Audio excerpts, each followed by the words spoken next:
मेरे बदन पे अब भी तेरी उंगलियों के दाग जल रहे हैं और तुझे गिला है कि मैंने तेरा जायका भुला दिया।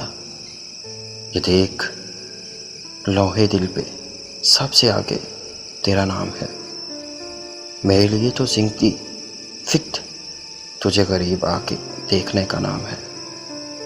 करीब था कि मैं किताबे उम्र से शिकायत के सफ़े खोलती, पर उसने बाहें खोल ली। मेरे लबों पे आए लफ्ज़ सूख कर ज़मीन पर गिर गए।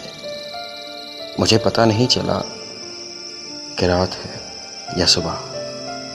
बस इतना याद है कि हम एक दूसरे को इतनी देर चूमते रहे कि जिस्म से शनाख्ती अलामतें भी मिट गई नाज़ुक।